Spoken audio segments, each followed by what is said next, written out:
전주에 우리가 무슨 말씀을 나눴지요? 이는 너희로 믿게 하려 함이라.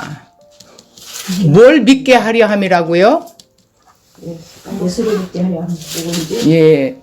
자, 죽은 지금 나사로에 대해서 계속 이어지는 내용이에요. 자, 우리가 전주의 것을 좀 살피면서 상황 배경을 한번 좀 잠깐 살펴보고 우리가 나가겠습니다. 전주에는 3절에 보세요. 이에 그 누이들이 예수께 사람을 보내어 이르되 주여 보시옵소서 사랑하시는 자가 병들었나이다 하니. 자, 예수께서 들으시고 이르시되 이 병은 죽을 병이 아니라 하나님의 영광을 위하며 하나님의 아들이 이로 말미암아 영광을 받게 하려 함이라 하시더라 이랬죠. 그런데 여기에서 전주에 무슨 내용이 나왔어요? 사랑하는 자가 지금 병들어서 죽게 되었는데 예수님 빨리 오셔서 우리 오레비를 좀 고쳐주세요. 이런 내용이죠. 그런데 예수님이 이렇게 말씀하셔요. 4절 볼까요? 예수께서 들으시고 이르시되 이 병은 죽을 병이 아니라 예. 그리고 하나님의 영광을 위함이고 하나님의 아들이 이로 말미암아 영광을 얻게 하려 함이라. 예. 영광을 받으시게 하려고 한다라는데 영광이라는 뜻이 뭐예요? 예수를 통해서 하나님의 성품을 드러나게 하신다라는 거예요. 그분이 누군지를 알게 하려고 하는 것이라는 거예요. 이 내용을 이렇게 하시면서 뭐라 그래요? 아니 그렇게 말씀하시고 영광을 좀 얻으시려면 빨리 곧장 가셨어야 되는데 이틀이나 더 유해요. 6절에 보니까 이틀이나 더 유하시고 그리고 이틀 후 그 후에 제자들에게 이르시되 유대로 다시 가자. 아니 지금 나사로에게 가야 하는데 이제 나사로에 가야 되는데 지금 나사로에 갈 건지 그냥 예루살렘에 그냥 갈 건지 제자들은 어떤 마음이 있었어요? 불안한 마음이 오겠지요. 왜? 먼저도 예수님을 죽이려고 했는데 분명히 예수님을 또 거기 가면 무슨 사건이 일어날 거 아닐까 두려워하고 있었어요. 그러면서 8절에 뭐라고 그래요? 제자들이 이르되 랍비여 방금도 유대인들이 돌로 치려 하는데 또 그리로 가시려 하나이까 이래요. 그럴 때 뭐라고 하셨어요? 예수님이? 낮이 12시가 아니라 예. 예수님 뭐라고 말씀하셨냐면 낮이 12시간이 아니냐?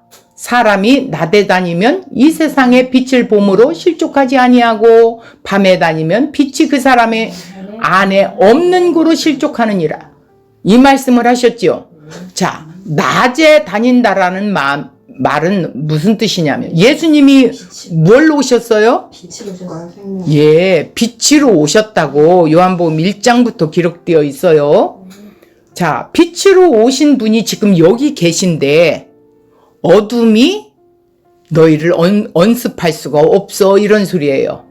그런데 예수님과 함께 다니지 않는 자는 실족한대요. 안 믿어. 아니 그렇게 해놓고 나서 뭐라고 그래요? 이 말씀을 하신 후에 또 이르시되 우리가 이 친구가 나사로가 잠들었도다. 잠들었도다 그랬더니 그러나 내가 깨우러 가노라. 죽은 게 아니고 자, 제자들이 이르되 주여 잠들었으면 낫겠나이다 하더라. 그러니까 13절에 바로 말씀하시지요. 그의 죽음을 가리켜 말씀하신 것이나 그들은 잠들어 쉬는 것을 일컬어 말씀하신 줄 생각했대요. 그러니까 예수님이 또다시 말해요. 나사로가 죽었느니라 이렇게 말해요. 자, 내가 거기 있지 아니한 것을 너희를 위하여 기뻐하노라. 오호, 제자를 위하여 기뻐한다고 하셨지요. 이해로 이는 너희로 믿게 하려 함이라. 그러나 그에게 가자 하고. 그러니까 이 일은 지금 이 배경과 상황 속에서 무엇을 지금 말씀하시고자 하는 거였어요? 하나님의 아들이야. 내가 누군 생명을 주러 온 자야. 생명의 떡이야. 빛이야. 자, 그러면 오늘 17절에서부터 27절 말씀을 계속 이어지는 말씀이에요. 한번 읽어볼까요? 예수께서 와서 보시니 나사로가 무덤에 있는지 이미 나으리라. 베다니는 예루살렘에 가까워 한 오리쯤 되매. 오리쯤이면 2km 정도. 자, 20절. 마르다는 예수께서 오신다는 말을 듣고 곧 나가 맞이하되 마리아는 집에 앉았더라. 마르다가 예수께 여짜오되 주께서 여기 계셨더라면 내 오라버니가 죽지 아니하였겠나이다. 그러나 나는 이제라도 주께서 무엇이든지 하나님께 구하시는 것을 하나님이 하시는 줄 아나이다. 예수께서 이르시되 내 오라비가 다시 살아나리라. 마르다가 이르되 마지막 날 부활 때 다시 살아날 줄 내가 아나이다. 그랬더니 예수님께서 이르시되 나는 부활이요 생명이니 나를 믿는 자는 죽어도 살겠고 무릇 살아서 나를 믿는 자는 영원히 죽지 아니하리니 이것을 네가 믿느냐? 이르되 주여 그러하외이다. 주는 그리스도시요 세상에 오시는 하나님의 아들이신 줄 내가 믿나이다. 여기까지예요. 자, 그러면 지금 도착하고 났는데 이틀을 그쪽에서 유해 하셨고 또 어떻게 했어요? 오며 가며 어떻게 했어요? 벌써 나흘이 됐어요. 그리고 이미 조문객들이 계속 몰려오고 있어요. 몰려오고 있어. 자, 그러면 왜 예수님께서 우리가 상황을 잘 판단해 봐야 돼요. 뭐냐? 사람들이 많이 몰려올 때 예수님께서 자신을 드러내려고 하시는 건가? 그럴 수도 있겠죠? 자, 이렇게 저렇게 한번 우리가 생각해 봐야 돼요. 자, 마르다가 예수님에게 원망조로 이야기했어요. 예수님이 빨리 오셨더라면 우리 오라버니 안 죽었을 건데 이런 원망조를 했어요. 왜 죽고 난 뒤에 오셨어요? 막 이렇게 이야기를 해요. 그런데 예수님은 한 의도가 있어요. 그죠? 여기에서 보니까 이 상황 속에서 예수님이 이렇게 계속 딜레이 시킨 이유가 있다라는 거예요. 예수님이 하시고자 하시는 일을 드러내기 위해서예요. 그런데 마리아가 이상한 말을 해요. 이르되 마지막 날 재림 때 부활할 때 다시 살아날 줄 내가 믿어요. 우리 오라비 그때 살아날 줄. 이렇게 했어요. 그런데 예수님이 곧장 마르다의 말이 떨어지기 무섭게 어떻게 했어요? 예수께서 이르시되 나는 부활이요 생명이니 나를 믿는 자는 죽어도 살겠고.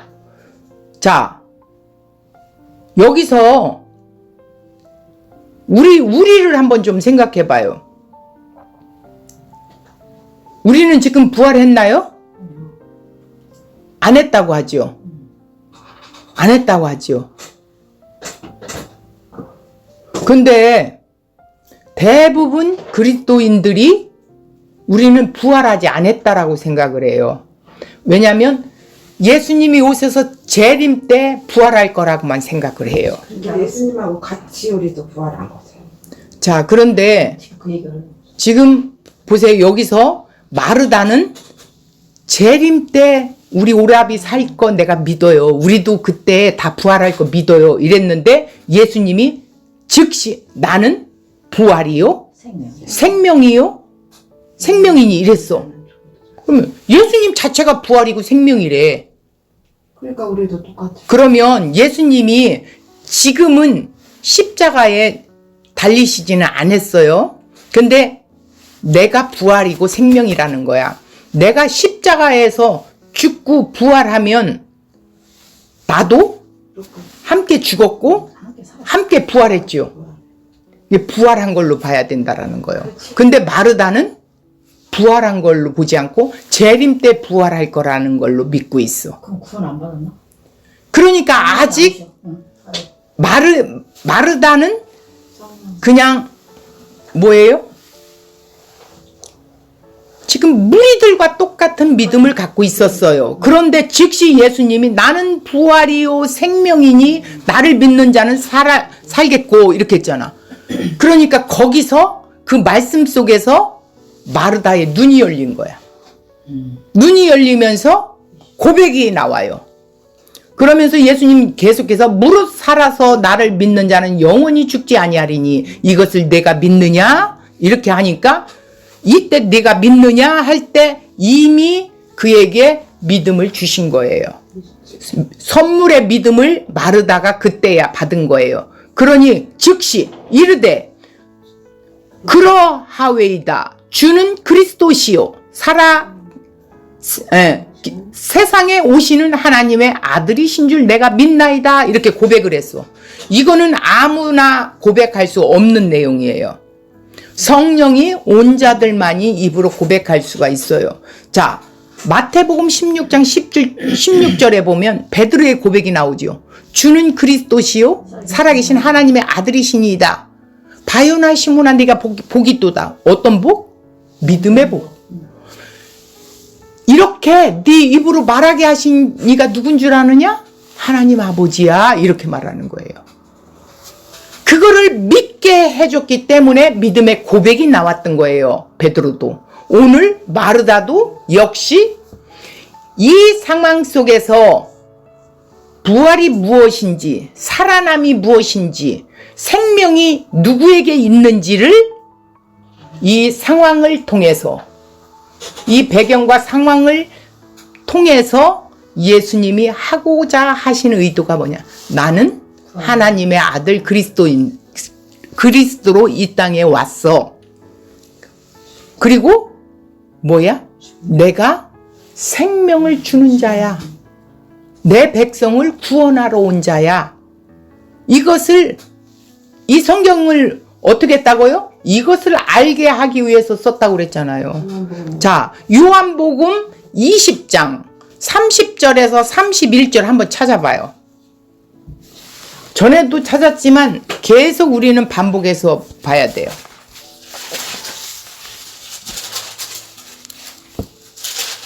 요한복음을 쓴 목적이 있어요. 예수께서 제자들 앞에서 이 책에 기록하지 아니한 다른 표적도 많이 행하셨는데 이 요한복음에는 7가지만 기록해 놓았어요. 그러면서 이 표적을 기록한 목적이 뭐냐면 오직 이것을 기록함은 너희로 예수께서 하나님의 아들 그리스도이심을 믿게 하려 함이요 또 너희로 믿고 그 이름을 힘입어 생명을 얻게 하려 함이니라 이렇게 써. 그 이름이 뭐예요? 예수님이 예수라는 이름을 갖고 오셨지요. 그럼 그 예수라는 뜻이 뭔가요? 내 백성을 저들의 죄 가운데서 구원해낸다라는 거예요. 생명을 그래서 얻게 한다라는 거예요. 구원을 주는 자라는 거예요. 그 이름을 힘입어서 생명을 얻게 한다는, 구원하게 한다라는 이 말씀이에요. 자, 오늘 이 고백도 왜 이런 상황을 그대로 전개시키고, 자, 누구예요? 나사로를 왜 죽어서 무덤 속에서 살아나게 했을까? 그분이 하나님이시다라는 걸 보여주기 위해서예요. 그분이 창조주이시라는 거예요. 우리를 부활해낸 것이 창조한 거예요. 창조와 이꾸루예요. 부활은 정말 창조와 이꾸루예요. 구원은 창조와 이꾸루예요. 흑암에서 만물을 창조하시고 사람을 지으시고 보시기에 좋았더라 하신 것처럼 오늘 우리를 이 죄와 사망 가운데서 구원하시기 위하여 이 세상에 말씀이 육신이 되어 오신 하나님의 아들 그리스도가 십자가의 하나님의 계획, 뜻, 그것을 이루기 위하여 오셨다. 아버지의 뜻을 이루기 위해 그 뜻이 뭐냐? 십자가에서 죽는 것, 대속과 의롭담을 이루어 놓는 것, 이 일을 하러 오신 거예요. 그래서 내 백성을 구원해 내는 거예요. 그러니까 생명은 예수님께 있다라는 거예요. 그래서 나는 부활이요 생명이니 이렇게 말한 거예요. 그럼 예수를 믿는 우리는 부활된 거죠. 그래서 생명이 있는 거죠. 부활이 됐으니까 생명된 거죠. 그런데 우리의 재림 때, 예수님이 재림 때 우리의 육신도 함께 부활한대지요. 영은 이미 살아났어요. 영은 살아났다고. 그래서 우리는 여기에서 뭐라고 그래요? 예수님이 이르시되 나는 부활이며 생명이야 이 소리예요. 그러니까 마르다가 그때서야 고백이 나오는 거예요. 자, 우리가 이렇게 지금 상황과 배경을 살펴본 후에 이제 원고로 들어갑니다. 나를 믿는 자는 죽어도 살겠고라는 내용을 갖고 지금 이야기하는 거예요. 나를 믿는 자는 죽어도 살겠고 육신은 죽어도 영혼은 산다 이 소리예요. 요단 동편 세례 요한이 세례를 베풀던 곳에서 베다니아까지 거리는 대략 30km, 하루면 갈 수 있는 거리예요. 표적 중에 최고의 표적으로 죽은 자가 살아나는 것입니다. 여기에서 보면 에베소서 2장 1절 허물과 죄로 죽었던 너희를 살리셨도다 이렇게 말씀하신 게 있죠. 예수님은 마리아와 마르다와 나사로를 사랑하였는데 나사로가 심각한 병에 걸려 있어요. 그 말씀을 들으시고 11장 4절 이 병은 죽을 병이 아니다 이렇게 말씀하셔요. 하나님의 아들이 이로 말미암아 영광을 받게 하려 함이라는 말씀을 하셨어요. 자, 그 뒤 나사로는 죽었습니다. 오늘 본문은 나사로가 죽은 지 나흘째 날에 도착하신 예수님과 마르다 간의 믿음의 대화를 통해 예수님이 하나님의 아들이심과 부활이요 생명이심을 알게 하신 거예요. 또 마르다에게 나사로의 부활을 약속하며 위로하셨죠.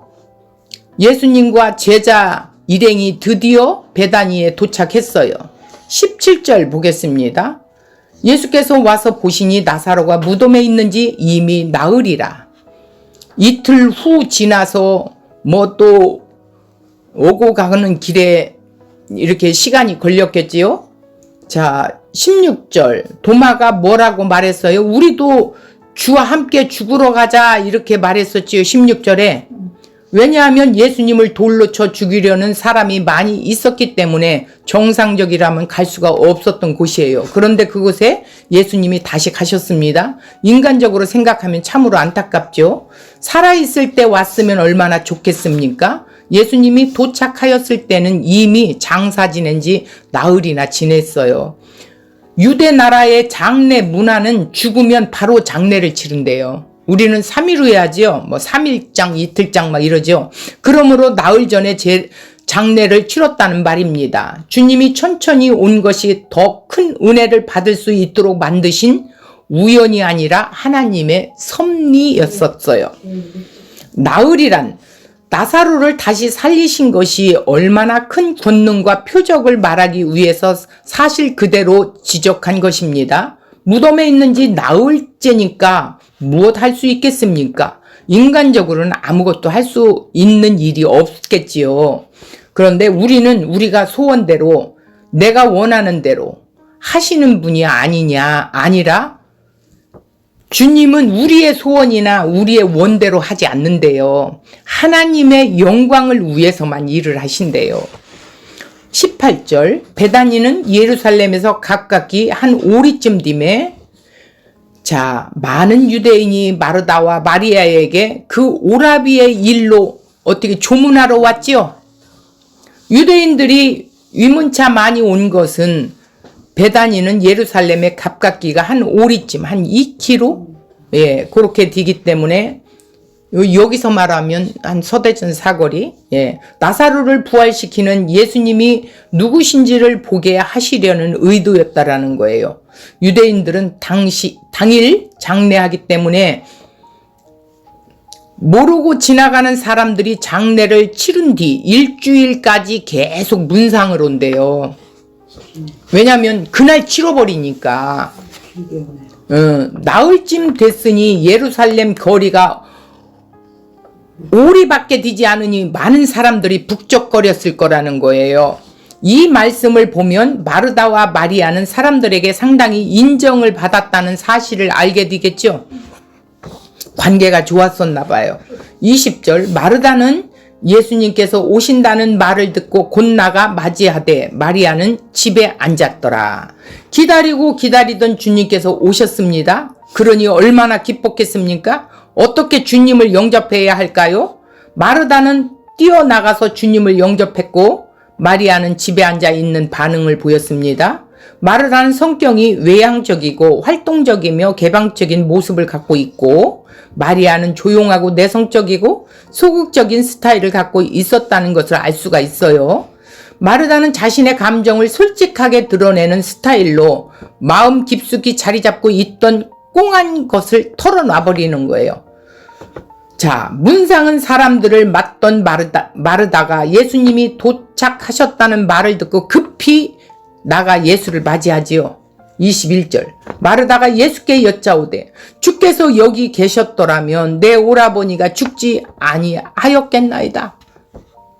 일찍 좀 오시지 왜 주님께서 늦게 오시는지 이해할 수가 없어요. 얼마든지 더 일찍 와서 오라비가 죽기 전에 뭔가 좀 하실 수 있었음을 구했는데 이렇게 늦게 도착한 예수님에 대한 섭섭함, 원망 이런 것들이 막 토해내지겠지요.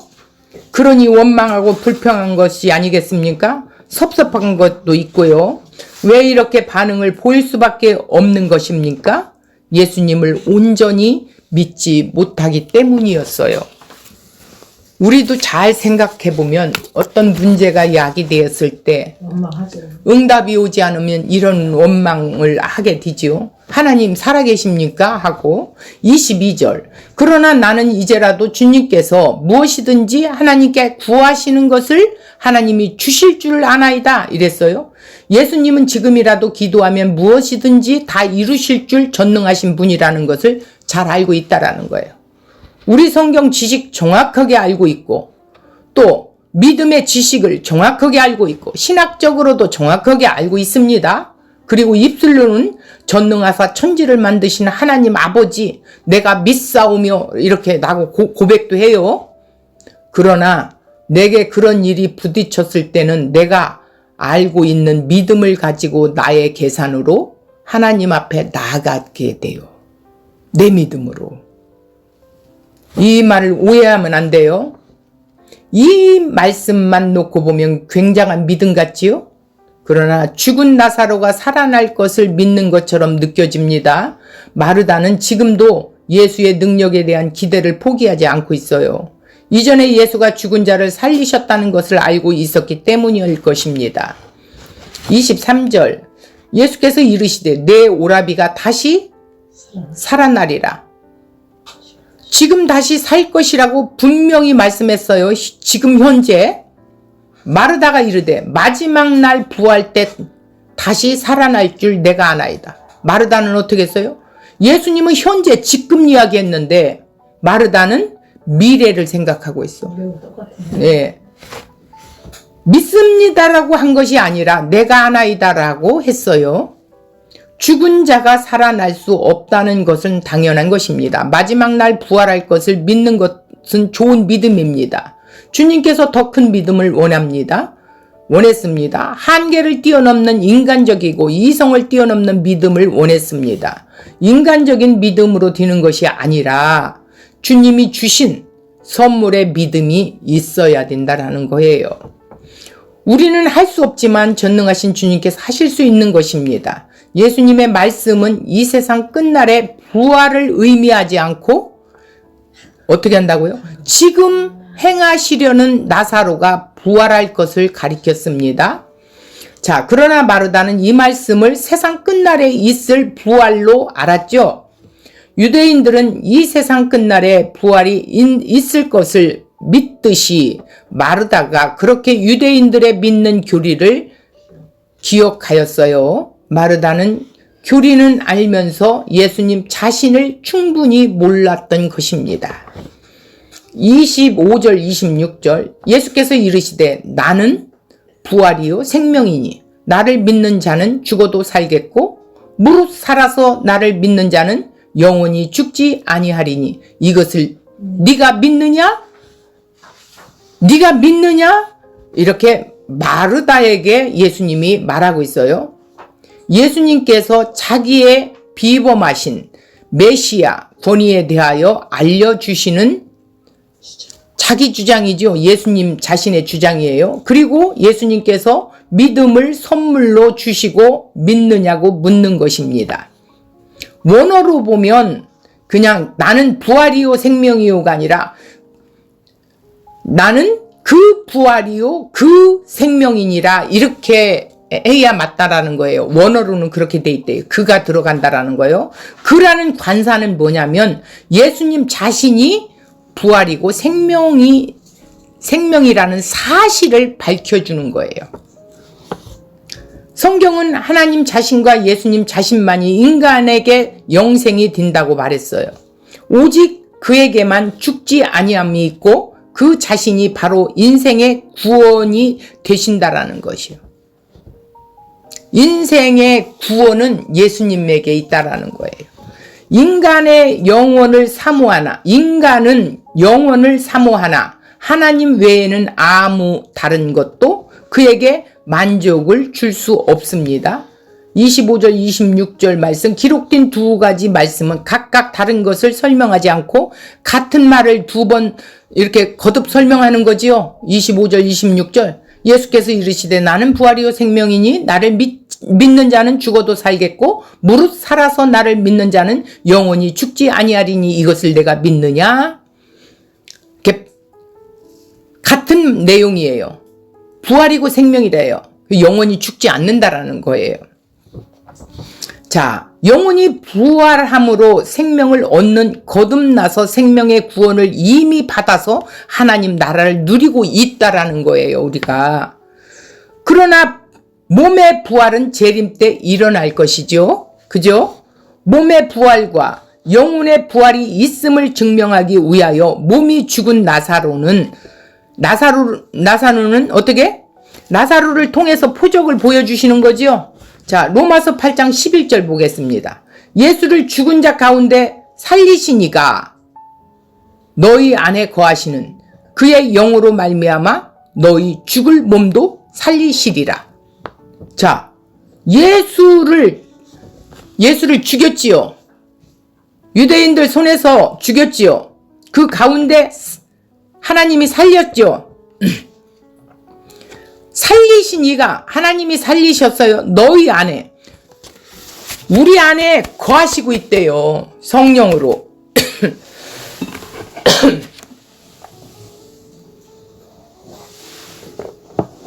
자, 그의 영으로 말미암아 너희 죽을 몸도 살리시리라. 우리가 허물과 죄로 죽었지요. 죽었던 너희를 살리셨도다. 생명이요 부활이요 이꼬르라는 거예요. 그런데 로마서 8장 23절 보겠습니다. 성령의 처음 익은 열매를 받은 우리까지도 속으로 탄식하여 양자될 것 곧 우리의 몸의 속량을 기다리니라. 몸의 부활을 기다리고 있다라는 것이죠. 재림 때 그렇게 된다라는 거예요. 자, 26절. 살아서 있는 자는 영원히 죽지 아니하리니. 좀 더 자세한 말로 위의 것을 확인해 봅시다. 살아서, 거듭나서라는 뜻이에요. 믿는 자는 영원히 산다는 것입니다. 예수님 자신이 곧바로 부활이십니다. 그러니 예수님을 떠나서는 부활이라는 것이 전혀 없지요. 예수님이 관계가 없고 스스로는 부활이 없어요. 그렇죠? 그러면 우리 지금 교회라고 말하는 현대교회 역시 부활을 알면서 마지막 때 다시 살아나는 것으로 이해하는 것이 대부분이라고 말할 수 있어요. 그죠? 자, 그런데 그저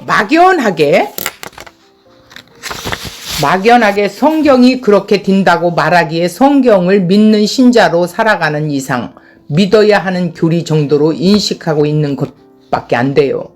문제는 사람이 죽으면 다시 살 것을 믿는다고 하면서도 죽음을 두려워하는 자로 살아가고 하늘의 영원한 생명을 최고로 복이라고 말하면서도 기뻐하기보다는 세상의 복을 더 염원하는 모습만이 보여주고 있는 것이 우리들의 현실이죠.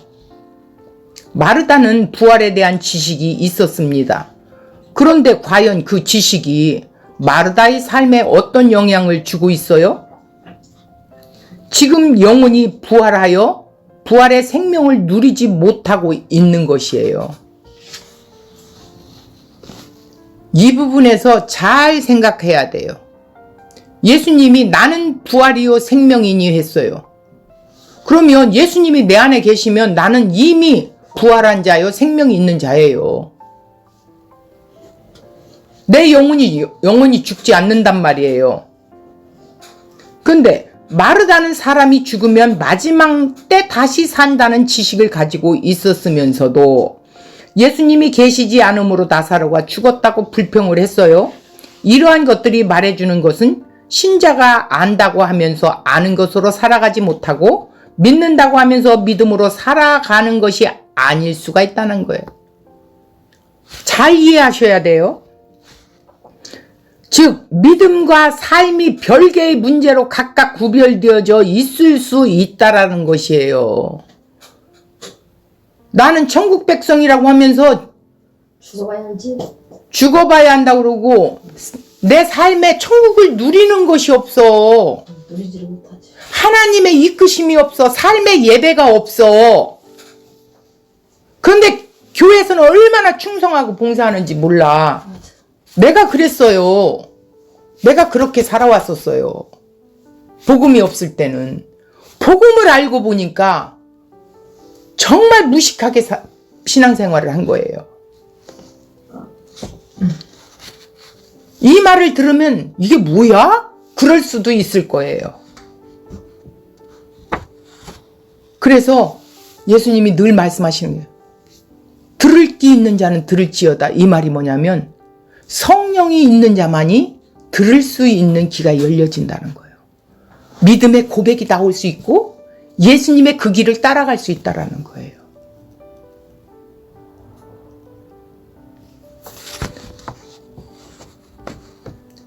이래서 즉 믿음과 삶이 별개의 문제로 각각 구별되어져 있을 수 있다고 하죠. 예수님이 내 오라비가 다시 살리라고 말씀하신 것은 그저 막연하게 마지막 때가 되면 살아날 것이라는 의미가 아니에요. 예수님과 관계 안에서 새롭게 다시 살아날 것에 대하여 말씀하신 것입니다. 나사로의 몸이 다시 살 것을 보다도 인간의 생명이 예수님과의 관계 안에 온전케 됨을 의미하는 것이죠. 마르다는 예수님이 누구신가에 대해 생각하기보다는 다만 마지막 때가 되면 다시 산다는 부활 교리만을 내세운 거예요. 그러니까 죽어봐야 천국 간다는 말을 하게 되죠. 부활이 그리스도에게 있고 그리스도와의 관계 안에 있는 것이 영원한 생명에 거하게 되는 것임을 생각하는 것이 아니었던 것입니다. 예수님은 뭐라고 말해요? 나는 그 부활이요 그 생명이니 나를 믿는 자는 죽어도 살겠고 라고 말했어요. 예수님은 부활을 죽은 자가 어떻게? 예수님 부활을 죽은 자가 어떻게 살아나게 되면 다시 사는 것으로 이렇게 설명하지 않았다라는 거예요. 다만 내가 곧 부활이고 생명이라고 이렇게 말씀한 것이, 이 말대로 하면 부활은 죽은 내 몸이 다시 살아나는 것입니다. 그러니까 우리 육신으로 생각하는 거야. 내 영이 살아서 지금 생명을 부여받은 건데, 예수님은 부활과 생명이 이런 것이라고 설명하시는 것이 아니라 부활과 생명이 누구라는 것을 말하고 있어요. 부활과 생명은 예수님 자체라는 거예요. 그러니까 내 안에 누가 주인으로 계셔? 그러니까 고백을 하는 거예요. 주는 그리스도시요 살아계신 하나님의 아들이시니다 라고 고백을 하는 거야. 그러니까 바요나 시몬아 네게 복이 있도다. 이를 알게 하신 이는 하나님 아버지다 이렇게 말하는 거예요. 우리로는 알 수가 없고 고백할 수가 없다라는 거예요.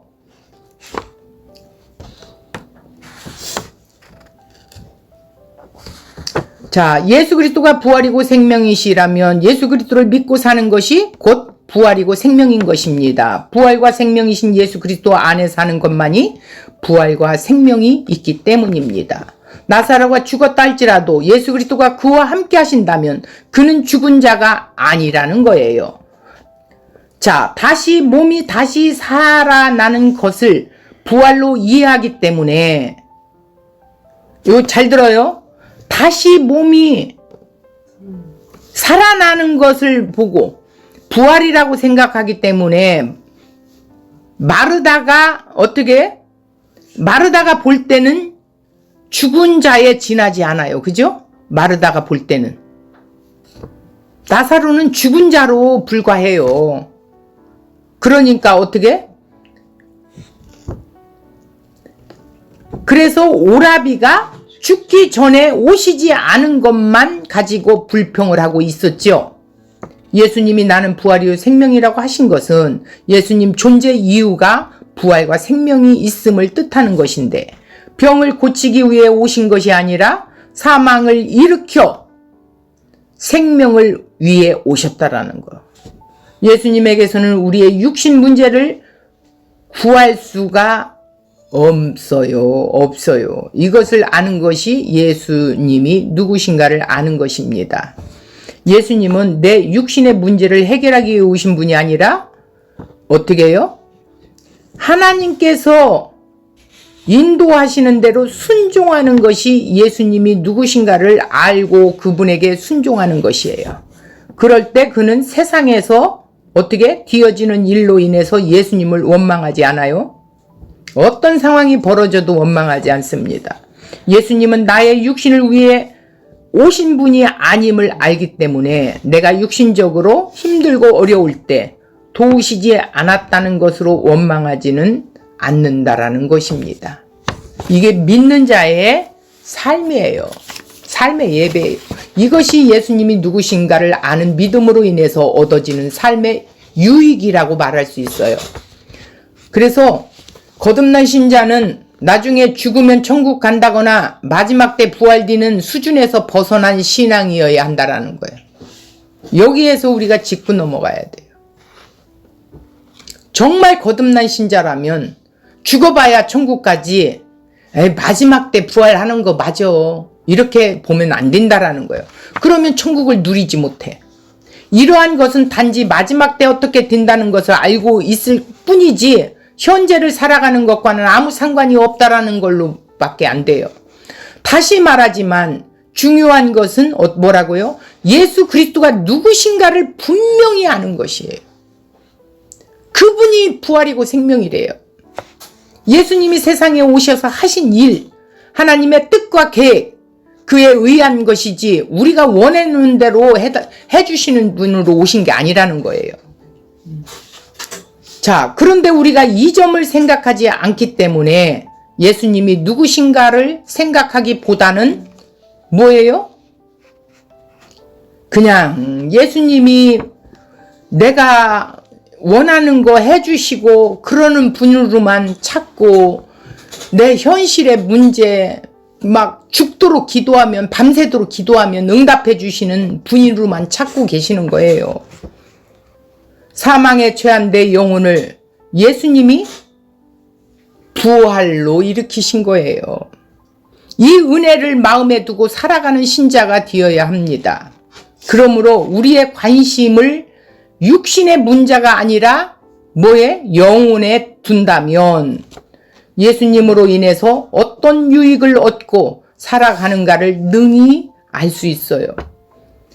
그러나 육신을 바라볼 때 예수님으로 인한 그 어떤 이유도 볼 수가 없습니다. 예수님을 믿었다고 해서 형편이 더 나아진 것도 아니고 어떤 경우에는 더 못한 형편이 되어질 수도 있습니다. 있죠. 때로는 복음을 전하다 쫓겨날 때도 있어요. 이럴 때 사람들은 예수 믿는 것 때문에 나아진 것이 하나도 없다는 것으로 불평을 하기도 하는 것입니다. 그리고 쫓겨난 사람을 보고 아이고 그럴 줄 알았어 뭐 이런 소리나 하고, 즉 예수님으로 인해서 누리는 그 어떤 유익도 없는 채 예수님을 말하고 천국을 말하고 부활을 말하는 것입니다. 과연 우리는 어떤 신앙으로 살아가는 것입니까? 한번 자신을 물어봐야 돼. 무덤에 죽어있는 나사로는 예수님이 없는 인간의 운명을 그대로 보여주고 있어요. 그래서 나사로를 죽는 시간까지 기다렸던 거예요. 자, 인간의 몸은 썩을 몸에 지나지 않습니다. 이것은 세상의 그 어떤 것으로도 막을 수가 없지요. 이런 우리에게 예수님이 오셔서 사망에서 일으키시고 산 몸이 되게 하신 것이에요. 신앙은 바로 우리를 산 몸이 되게 하기 위해서 오신 예수님을 보고 살아가는 거예요. 그러므로 신자가 그리스도를 믿는 것은 나를 일으켜 달라는 요구를 하기 위해서가 아니라 나를 일으켜 주신 예수 그리스도의 은혜를 감사하며 살아가는 것이라고 말할 수 있습니다. 내가 이렇게 하면 예수님이 일으켜 줄 거야, 이게 아니라 이미 구원해 주신 것에 감사하여서 우리는 주님의 고난에 함께 동참할 수 있는 거예요. 내가 무엇을 해야, 더 열심히 해야, 더 충성해야 구원받는 것이 아니라 구원받았기 때문에 아낌없이 그 은혜에 감사하여 나가는 거예요. 신자는 예수님이 베푸실 일을 기대하고 살아가는 것이 아니에요. 이미 베푸신 일에, 베푸실 것에가 아니라 베푸신 일에 감사하고 사는 것이 되어야 한다라는 것이죠. 장차 천국에 갈 것을 기대하는 것이 아니라 어떻게? 그리스도 안에서 이미 천국에 있는 자로 살아가는 거야 된다라는 거예요. 이걸 놓치고 있어요. 그래서 맨날 뭐 자고 일어나면 맨날 걱정거리, 또 내려놨다 또 짊어지고 내려놨다 짊어지고. 자, 부활을 기다리는 것이 아니라 뭐라고요? 그리스도 안에서 이미 부활된 자로 사는 것이 되어야 한다고 했지요. 이거 놓치면 안 됩니다. 27절 이르되 주여 그러하외이다. 주는 그리스도시요 세상에 오시는 하나님의 아들이신 줄 내가 믿나이다. 야, 여기서 마르다는 선물로 받은 믿음을 통하여 예수님이 하나님의 아들이라고 알아볼 수가 그때야 있었습니다. 그래서 그가 그리스도 하나님의 아들, 세상에 오는 자로 고백하고 있어요. 예수님은 그리스도요, 그리스도는 하나님의 아들이요, 하나님의 아들은 세상에 오신 자입니다. 1장 9절을 세상에 오는 자, 세상에 오시는 참 빛, 그분이 부활이고 생명이래요. 세상에 오는 그 선지자, 그분이 부활이고 생명이래요. 마르다의 이러한 고백은 지금까지 예수님에 대해 계시된 사실을 정리하는 것이나 다름이 없어요.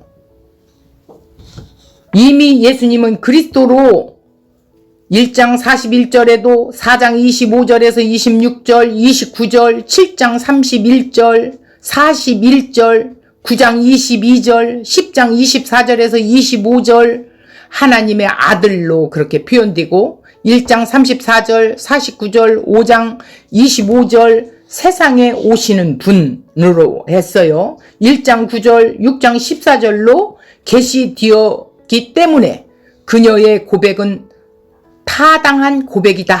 이렇게 볼 수 있어요. 요한복음을 기록함은 너희로 예수가 하나님의 아들 그리스도인 것을 믿게 하려 함이요 생명을 얻게 하려 함이라고 요한복음 20장 31절에서 말하고 있죠. 마르다의 이 말은 예수님을 메시아로 믿는 믿음의 완전한 고백이라고 할 수 있습니다. 마태복음에서 고백한 당신은 그리스도시요 살아계신 하나님의 아들입니다 라고 베드로의 고백이 뭐예요? 상응하다라는 것은 동일하다라는 뜻이죠. 마태복음 16장 16절에서 기록됐다고 했죠. 마르다는 주님의 말씀에 아멘 했습니다. 믿습니다 했습니다. 받아들였다는 거죠. 자신의 생각을 첨가하지 않았어요. 세상에 오시는 하나님의 아들이신 줄을 그냥 믿었어요. 믿어진 선물을 받았어요. 지식적으로 아는 신앙에서 이제는 어떻게 해요? 신실한 믿음의 신앙으로 고백한 것이죠. 이 신앙의 고백까지 가려면 성령님이 우리 안에 내주하셔야 된다라는 거예요. 근데 교회 안에 많은 무리가 있어요. 무리가 있는데 과연 성령이 그들에 임하여 이 고백을 나오게 하는 자가 과연 몇이나 될까? 그러면 그런 자들은 천국을 누리면서 살아요. 어떤 고난도 고난으로 생각하지 않습니다. 이 상황으로 이 역사 속에서 하나님이 또 일하시는구나. 오히려 기대하고 또 그것을 믿고 나갈 수 있겠죠. 그러니까 믿음이라는 게 쉬운 게 아니야. 그냥 예수님 나를 위해 십자가에 죽으셨어요. 내가 믿어요. 이게 아니라는 거예요. 정말 부활이고 생명되는 그분이 내 안에서 내 주인이 되셨냐는 거예요. 그래야 내 삶 속에 삶의 예배가 나오게 되고 예수님 고난의 그 길을 나도 함께 동참할 수가 있죠. 왜? 예수님이 상속자, 또 우리도 양자의 자녀로서 상속자가 됐다라는 거예요. 그러면 그분의 고난에도 우리가 동참해야 된다고 기록되어 있어요. 이 요한복음은 이 요한복음을 기록한 목적, 의도가 뭐냐? 하나님의 아들 그리스도, 그 이름을 힘입어서 생명을 얻게 하기 위해서 이 글을 썼다라는 거예요. 그러니까 요한복음에는 하나님의 아들 그리스도가 누구냐는 거예요. 그걸 네가 지금 믿고 있느냐? 라는 거예요. 그래서 그 배경과 상황 속에서 상황을 제기해서 그 상황 속에서 지금 예수님이 내가 생명을 주는 자다. 내가 부활이고 생명이야. 이거를 보여주기 위해서 나사로를 죽게 놔둔 거예요. 그냥 이거를 이제 드러냈으니까 하나님께 영광이고 예수님이 영광을 또 받으시죠. 우리가 이 말씀을 다시 한번 더 좀 묵상하시고 날마다 우리의 삶 속에 천국을 누리는 그런 삶, 주님과 함께 동행하는 그런 삶으로 삽시다.